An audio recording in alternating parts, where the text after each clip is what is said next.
XL is equal to 17.58 ohm, and again current is equal to V by XL, which is equal to 220 by 17.58, so it is equal to 13.08 ampere.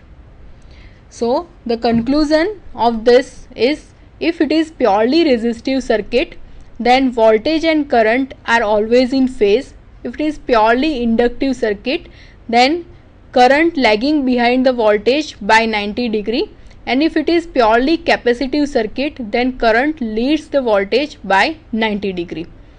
So whenever you see any circuit, then always consider the circuit element given to the particular diagram. If the resistance are given, then voltage and current are in phase, means phase difference between voltage and current is 0. V is equal to Vm sin omega t and I is equal to Im sin omega t. But if it is purely inductive circuit, then I is lagging behind the voltage by 90 degree, means V is equal to Vm sin omega t, but I is equal to Im sin omega t minus pi by 2.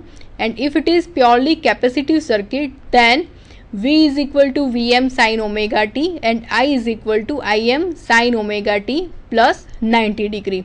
So whenever you see the circuit having a combination of resistance, inductor and capacitor, then the phase angle is depends upon the percentage of resistance, inductance and capacitor. If it is combination of resistance and inductance, then the phase relationship between voltage and current is in lagging, but the angle is between 0 to 90 degree. Means your current is lagging, but the phase difference between voltage and current is not exactly 90 degree, it is between 0 to 90 degree. If the circuit is combination of resistance and capacitor, then the phase angle between voltage and current is not exactly 90 degree, but it is less than 90 degree. But condition is that your current is leading by voltage 90 degree, means your current is leading but angle is not exactly 90, it is between 0 to 90 degree.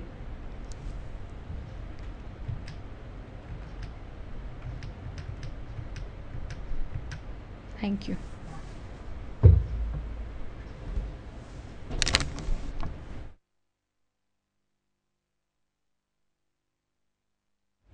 In this session, we will discuss about the circuit behavior for resistive, inductive and capacitive circuit, and the relation of power for resistive, inductive and capacitive circuit.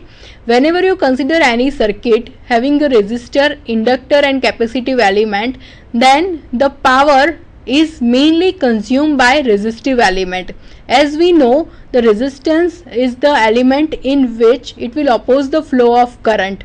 But when you are consider about inductor and capacitor, then the inductor and capacitor having a tendency to store some energy. So inductor is also store a energy and capacitor is also store a energy. The characteristic of inductor is like this: it will oppose the instantaneous flow of current, and the tendency of capacitor is like this: it will oppose the instantaneous change of voltage. So when you are finding the power consumed by the circuit, then you have to consider only the power which is consumed by resistive element only, because as we are discussed earlier, if you are finding the average power for an inductive circuit, then the average power consumed by an inductive circuit is always 0. Same way, average power consumed by the capacitive circuit is also always 0.